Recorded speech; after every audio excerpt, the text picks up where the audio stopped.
Il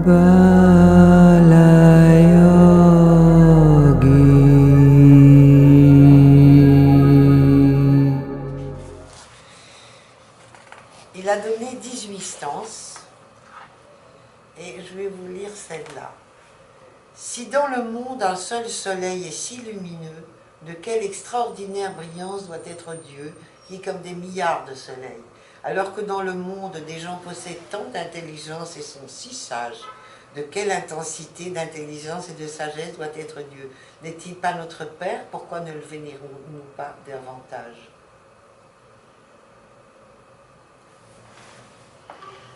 Je vous laisserai découvrir les autres.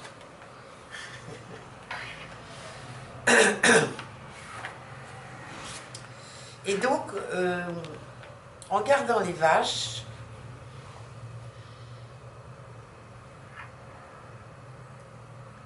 il était devant un cocotier qu'on peut encore visiter. Tu as dû le voir, toi? Le cocotier? Je ne suis pas arrivé. Je l'ai pas trouvé. Tu ne l'as pas trouvé?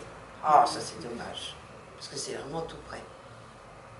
Et ce cocotier, c'est là qu'il est entré en samadhi, le 22 juin 1946. Il avait 15 ans et demi.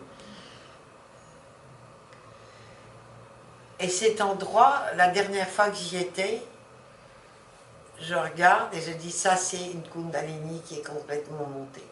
C'est ça le symbole de ce cocotier. Et il y avait 3 yogis derrière moi, et on dit, oh, c'est bien vu. Et effectivement, symboliquement, il y a quelque chose de ça.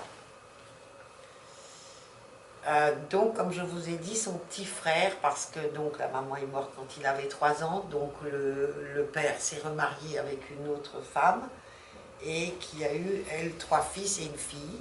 Et le tout premier, c'est Chinna Balayogi. Vous voulez voir les photos peut-être?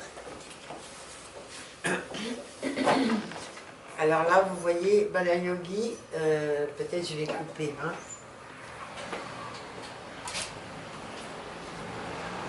Parce que, comme je vous ai déjà raconté pas mal de choses, on est loin d'avoir fini. Là, il avait 15 ans. Ah, ça, c'est pas dans le bon ordre. Ça, c'est la statue qu'il m'a demandé de mettre en place après son départ. Et ça, c'est une photo du temple. Alors, en 1951, cette photo. Donc, il venait d'être construit. Il était donc d'abord dans une hutte, et les gens disaient nous, on veut vous construire un temple. Il a dit, mais moi, je n'ai besoin de rien, si vous faites le temple, c'est pour vous. Et il a dit, mais alors, il ne faudra demander d'argent à personne. Ça ne peut être fait qu'avec des offrandes. Il n'est pas question de faire aucun commerce ici. Ni argent, ni médias, ni star, VIP, traitement spécial, non. La Prime Minister, Madame Indira Gandhi, elle est venue, elle a demandé un darshan spécial, elle a dit, hors de question, il est dans la queue avec tout le monde. Vous voyez? Voilà, ça c'est Balayogi.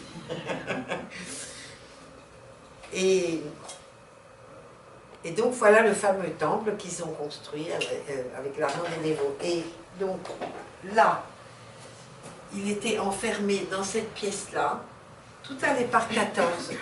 14, c'était pour lui le nombre de la béatitude, le nombre parfait, si vous voulez. Et par contre, c'était 12 en hauteur. Il y a une histoire extraordinaire à la construction du temple. À un moment donné, il y avait les sacs de ciment qui étaient dans un autre bâtiment. Et on annonce une tornade terrible. Vous savez, en Inde, c'est pas un détail, les tornades. Quand ça tombe, c'est violent. Il dit, mais les sacs de ciment, non, ils n'étaient pas dans un lieu, ils étaient à l'extérieur. Il dit, les sacs de ciment vont être fichus. Il faut absolument les rentrer tous, les ramener tous au temple directement. Donc les hommes du village ont été contactés tout de suite, et ceux qui étaient tout près là, et ils avaient une force herculéenne qu'ils ne se connaissaient pas eux-mêmes. Ils étaient complètement habités par l'énergie de Balayogi, ils avaient tous des sacs de ciment sur le dos, ils ont carrément volé dans l'espace, et ils ont amené les 40 sacs de ciment là-dedans, et juste le dernier sac, paf, la pluie est tombée. Donc il a fait ses 40 ans de samadhi là, dans cette pièce-là. Là, il y avait son petit frère. Et ça, ce que vous voyez là, et en fait, il y a, vous voyez les barrières, ça va très très loin, parce qu'il y avait 1,5 million de pèlerins, j'ai oublié de vous dire, qui arrivaient de toute l'Inde. Moi, j'ai rencontré des sadhus qui marchaient à pied depuis le nord de l'Inde pour passer devant lui quelques secondes. Évidemment, on pouvait le voir plus longtemps de plus loin, mais vraiment. Ici, donc, comment il entrait, il allait de là à là, ça, c'était le mystère total. Parce qu'évidemment, il ne s'est jamais levé. Donc là, vous voyez des grilles.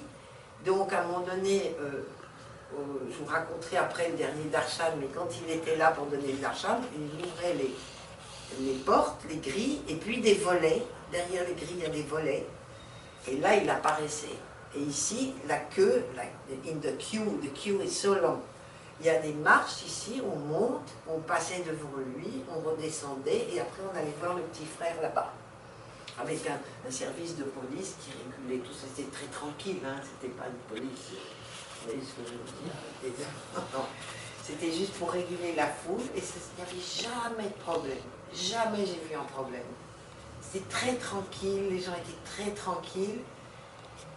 Et l'autre miracle incroyable, parce que des miracles il y en avait, c'est que quand tout le monde était parti, vous imaginez 1,5 million de personnes. Il n'y a pas de toilette, il n'y a rien, il n'y a aucune commodité, il n'y avait pas de saleté. C'était propre.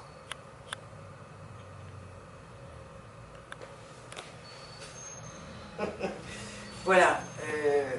Ça, il y avait passé des histoires vraiment incroyables. Et au moment du darshan,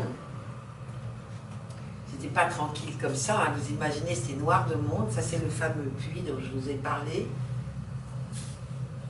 Alors, il y a des histoires d'une poésie extraordinaire. À un moment où, justement, il n'y avait pas, quand il n'était pas là, quand il n'était pas dehors, qu'il était à l'intérieur, j'arrive au puits. Et puis, je tire le petit seau. Il n'était pas très grand, c'est un petit seau. Alors, vous voyez très très loin parce que... Tu veux que je remette la lumière? Ouais, ça va. On voit très très loin parce que les rizières, c'est plat. Donc vous pouvez voir très très loin à perte de vue autour. Et il n'y avait absolument personne quand je suis arrivée au puits. On voyait très loin, comme je vous dis. Donc je me penche, je tire l'eau. Et au moment où je me redresse, c'est 7 petits garçons autour de moi. Silence total. Il me tend ses petites mains pour que je lui donne de l'eau. Vous savez, les ablutions, quand on rentre dans un temple, on se lave. Donc il se lave les mains, il en boit un peu, après sur ses pieds, et puis le deuxième, le troisième, voilà, tout le petit groupe, comme ça, tout ça en silence. Bon, après, moi j'étais tellement fascinée par la scène, surtout qu'il sortait de nulle part, c'est bien le cas de le dire.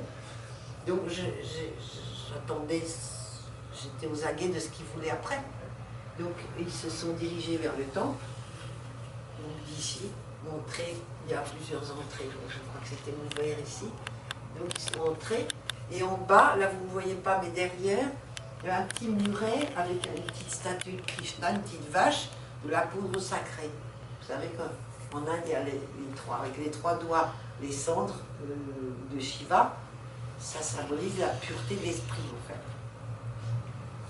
Donc il se dirige là, et le premier me tend son front pour que je lui mette la poudre sur le front. Et puis pareil, l'un après l'autre. Ah mais c'était d'une beauté, c'est juste incroyable quoi. C'est un poème. Et puis on peut sortir par là, et c'est une espèce de couloir à ciel ouvert où il y a les statues vous savez en Inde ils adorent les statues grandeur nature de la famille. Et ils vont pour sortir de l'enceinte. Parce que vous voyez, il y a ces bâtiments, et tout autour, tout est encadré d'un mur, d'une muraille. Mais à l'intérieur, il y a de l'herbe, il y a de l'espace, hein, et c'est à ciel ouvert. Donc, ils prennent ce couloir où il y a les statues de la famille, Et puis il y a le portail, il passe les portails, je les suis, j'arrive au portail, il n'y avait plus personne. Là, c'est moi qui l'ai vécu. Je ne vous raconte pas d'histoire, c'est moi qui l'ai vécu. Hein. Puis j'ai rencontré un saint homme ici en Occident, qui est le docteur Hubert Larcher, qui était une personne qui a maintenant quitté son corps, mais c'était un très grand monsieur. Et je vais le voir, je lui raconte cette histoire, je lui dis qu'est-ce que vous en pensez? On me dit oh, il y en a des comme ça derrière chaque rocher.